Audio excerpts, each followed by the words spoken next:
Thank you, Richard. First, for Lloyd, for me, being here with the both of you, with not just the important professional relationship that we have, but, as you both said, the genuine friendship makes all the difference in the world. Penny, to your point that we're living in incredibly challenging times, that only underscores how vitally important it is for the United States to have this remarkable alliance, this remarkable friendship with Australia. We have no greater or more valuable ally. I think that's only been reconfirmed by the talks we've had over the last couple of days. Like my colleagues, I also have to start by saying that our hearts are full of concern for the 4 Australian servicemen whose helicopter crashed last night. And our hearts are full, too, because they were performing their duties alongside American servicemen and women to further strengthen our alliance, our partnership, and the work we're doing together around the world. They have been on our minds throughout today. They remain very much on our minds right now. I'd also like to say for me, as a point of almost personal privilege, returning here to Australia has real significance. My late stepfather, Samuel Pizarro, went to secondary school in Australia and received his undergraduate degree at the University of Melbourne. His time here profoundly shaped him. He was literally rescued by Australia after the Holocaust, having survived concentration camps. And so this country will always hold a very special place for me and for my family. It also holds a special place in the hearts of so many Americans. Indeed, in Australia, Americans know they have one of their dearest friends, one of their staunchest allies, one of their closest partners.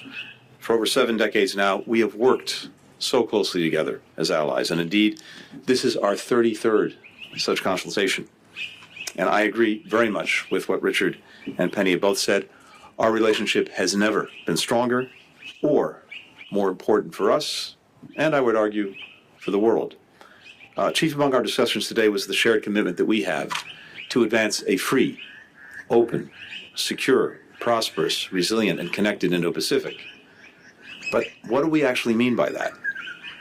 We mean a region where countries are free to chart their own path and to choose their own partners, where issues are dealt with openly, transparently, rules are decided together, they're applied fairly, goods, ideas, people can flow lawfully and freely. The joint statement that we put out makes clear that both the United States and Australia are committed to that goal, to that vision, and to realizing it through the work that we're doing together bilaterally, as well as through revitalized and in some cases new coalitions and partnerships that we've established throughout the region. We're deepening our collaboration through the Quad, where, alongside India and Japan, we're actually delivering concrete results for our people on priorities like promoting health security, shaping the future of critical and emerging technologies in a way that aligns with our values and our interests, enhancing maritime domain awareness, the capacity of countries to actually understand what's happening in the waters around them, and connecting more people to the internet and to telecommunications infrastructure.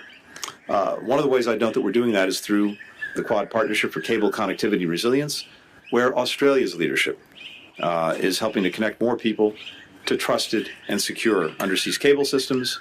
This is really the world's information superhighway, and it's critical to growth and prosperity. We're elevating our engagement with the Pacific Islands Forum, where we're partnering on shared priorities like promoting sustainable and inclusive economic growth and making our communities more resilient to climate change.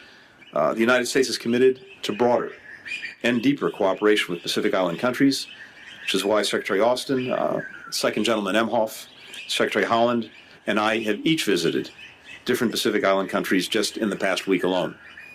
On AUKUS, we are building on the momentum from President Biden, Prime Minister Albanese, and Prime Minister Sunak's meeting in San Diego in March. Earlier this month, the first group of Royal Australian Navy officers graduated from the United States Navy's Nuclear Power School, where they've been trained to safely operate conventionally armed nuclear-powered submarines.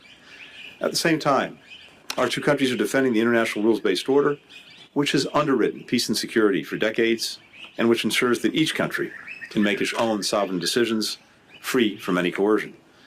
We're doing that in part by engaging China, but also, as necessary, opposing its efforts to disrupt freedom of navigation and overflight in the South and East China Seas, to upend the status quo that's preserved peace and stability across the Taiwan Straits, to pressure countries through economic coercion or threats to their citizens. We're also united in supporting Ukraine against Russia's brutal war of aggression. Australia's assistance continues to be critical to the fight for Ukraine's sovereignty, for its territorial integrity, for its future. Today, we discussed and condemned Russia's weaponization of food, including its recent decision to end participation in the Black Sea Grain Initiative and its continued bombardment of Ukrainians' export infrastructure. I just note that over 35 million tons of food products had been exported through the Black Sea Grain Initiative. That's the equivalent of 18 billion loaves of bread, with nearly two-thirds going to the developing world. The decision made by Russia to tear up this agreement is hurting millions who depend on Ukraine's grain and wheat, as well as those, even if not directly receiving that grain and wheat, who benefit from the fact that with that wheat and grain on markets, prices are kept in check, kept lower. Finally, a major focus of our discussion today was on combating the climate crisis and accelerating the transformation and transition to clean energy. And this is where the Prime Minister and President Biden have together built the third pillar of the U.S.-Australia alliance alongside our defense and economic cooperation. Just last week, Australia joined the First Movers Coalition. This is a group of now 13 countries and 85 companies driving clean energy solutions across historically emissions-intensive sectors, shipping, trucking, aviation. We're looking forward to Australia, home to growing hydro, solar, and wind energy sectors, bringing its resources and innovation to bear. As President Biden has said, the United States has no closer or more reliable ally than Australia. Today, Osman builds on our successful past and guides our work together to build a stronger, more secure, and more peaceful world for everyone. Penny, Richard, again to you, thank you for the partnership. Thank you for the friendship. I'm also gratified that we benefit here in Australia from a remarkable ambassador, Caroline Kennedy. I'm glad to be with her. And of course, a not bad Australian ambassador in Washington either. It's wonderful to be with you as well. So thank you again for a very productive ministerial. Lloyd.